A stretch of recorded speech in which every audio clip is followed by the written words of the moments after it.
it was the young gun Cajun, Macon Murphy from Keaton, Louisiana. He ran through one in a hurry. And this cowboy will be back tonight because he sits in the #1 spot. Pretty solid shot. I can't do the math in a way that Macon doesn't advance. Chance is looking good. Jones on the outside looking in. He needs a check. So does Marty Yates, and Michael Otero needs one big time. Our champion from 2019, who qualified to the National Finals Rodeo the same year, needs a big check to keep his chances alive. Got a little bit of a rough gap and a rough start as he will break the barrier. Add 10 seconds to a 9-9, 19-9. And that's a fast champion. That's a great look at our barrier line. The neck rope's still on the calf as he runs through it. Our first pass champion of Super Series 3, that's Eddie Hall. All right, anybody from around here know where Prairie View, Texas is? Yeah. That's the home of a very, very serious, gotta get it together, make a run tonight, Corey Solomon. For $250 one point, it's either win or take a drive home. Well, when Patty and I make our picks, that was one of the reasons I picked Corey. I know he's second to go, but nobody can deliver under pressure better than Corey Solomon. Okay? You don't make it to the National Finals Rodeo 10 times. You don't survive a career of 16 years of wins in places like Calgary and Cheyenne without being able to do what you need to do when you need to do it. Yes, Corey stuck it on. Now, give it up. Flip.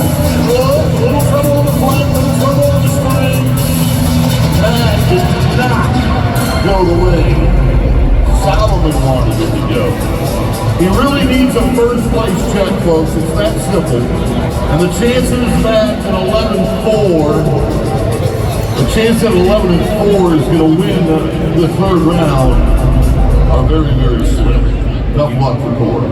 You watch it too, the mistakes just seem to compound on one another.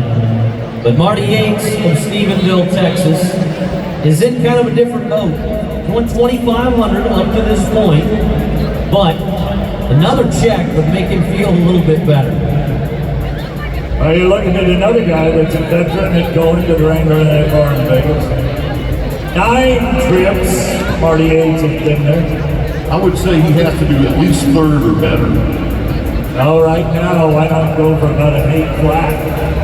You know, a minute ago when you're talking about Corey Solomon under pressure, all 3 of us have watched Marty Yates under pressure. Oh,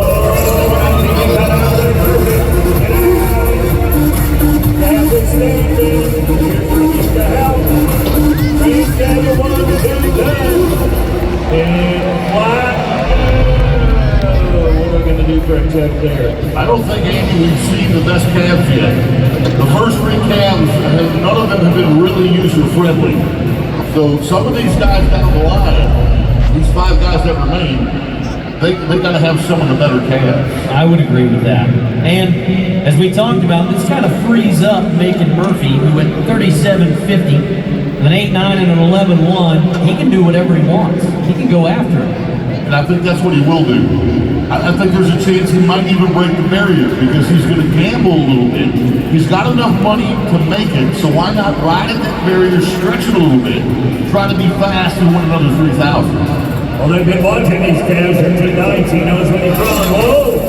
That horse does that every time it scares me. Now, how smooth can the lead make it bacon on the ground? Up, over, the outside. Oh, I don't like the looks of that tie. Boy, that ain't no joke, Bobby. His hooey actually splits the toes, but here's what Bob was talking about. The horse kind of stalls in the corner. And when he does that, it actually makes him late, and he has to play a little bit of catch-up. But at 10-9, that has him sitting number 2 in the round. He's going to win some more money tonight. That horse does that every time. I thought he tried to block the first 2 nights. So, Chris McQuiston, Collinsville, Texas, 28-year-old cowboy. Got a big check in Rapid City. He was 8-7 and 9-7 in San Antonio. With $2,000 won, you you got to figure he's got to win third or second at least. Right now, Murphy and Yates are projected to be the top two winners at 5,750 and 5,500. So, if he were to win second, that would get him to 4,000. Top four money winners, hard running path. He's got to take all the way to the west side. Very precious ticks on the clock right here. Real precious ticks. 13 seconds flat is going to put him in the number 4 spot. That's $750. And I don't think that'll do it. I don't think 2,750 is going to do it. My daughter's in her husband's seat. All right, with $3,000 won, let's see what the Thiessen man Yeah, can they're do. out there, Mike. Connie Crowder, thank you for the pronunciation on Get James. over 2 seats. Elk City, Oklahoma. Now here's a guy that's won money at many major rodeos. Where's the young age that he is? 21 years old. What were you doing when you were 21 years old? Were you running at $50,000? I was in a rodeo somewhere. I was a junior in college, eating ramen noodles. So he gave us the fastest time of the Super Series last night, which got him that $3,000 check. He tried to cap an 8.7. If he can do that again, it'd be another big paycheck. He was close to that barrier line. Yeah, jumps up. Look at this. Wow! Oh, he got a penalty though. He broke the barrier. That's a 10-second penalty. Watch. We're going to freeze it. You see the rope on the calf? That rope on the calf is supposed to trip that barrier before the horse runs through it. It was so close.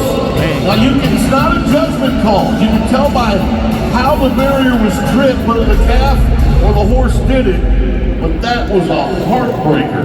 Dang, he was so fast too. This is the story for Dylan Hancock of San Angelo, Texas. You need to win the go-round. And of the rounds we've seen up to this juncture, this is the most accessible one, Bobby. This one's Buffy. You can get in there. You're beating 10 flat. 10 flat is winning the night. That tells me there's some tension. These guys have been tying them at 8-9. Look at their highest scores. 8-7, 8-9, 9-5. But tonight, 10 flat is winning first. Hancock with no money. He's got to move the question. He's got to move anybody. Get out there. That can't jump in his lap. Yeah, buddy. Well, we're going to watch it. And we've got a call from a judge flagging him out. The calf was tipped over backwards. This is an unnecessary roughness rule that the Cowboys themselves came up with. He tipped one straight over backwards from the clock high to no time. Oh man, he got no time on that. Here's the thing, buddy. Unnecessary roughness. With Wishing right now at $2,750, which means you need to get a check. Come on, San Angelo. 21-year-old cowboy. Manny talked about it in the open. Gotta be faster than 13 flat. Wow! Exactly what the doctor ordered. He went from 4th to 1st by winning the 3rd round with a 9.3. Joe Braden Harris, he is on top of his game. The exclamation point comes for the last guy to go when he needed the dollars the most. They load up, get prepared, put that ticket string in their mouth, then come out from behind the barrier line. The chase is on. As they use that long rope to capture him, then the short one to tie up 3 of the 4 legs. With a smile on his face for advancement and a look of frustration when it doesn't go as planned. There's a smile from the cowboy that got the biggest check on the final night with that 9-3. That's Joe Harris with a $3,000 payday. Now let's go to the most important board. Those who are going on to the semifinals and who wins the guitar. Harris gets the guitar. Murphy, Yates, and Thiessen will join him in the semifinals. Folks, that's the beautiful thing about Houston. It's how much money you win that advances you, not just the clock in each given round. So Murphy, the young gun, Marty Yates, the veteran, Chance Thiessen, all moving on to the semifinals. That'll happen on our final Friday or Saturday night. And here we go, folks. Your Super Series 3 winner, Joel Harris, his Arctic cooler, and his amazing custom Rodeo Houston guitar. Congratulations, Joe. That was brought to you by Boot Barn.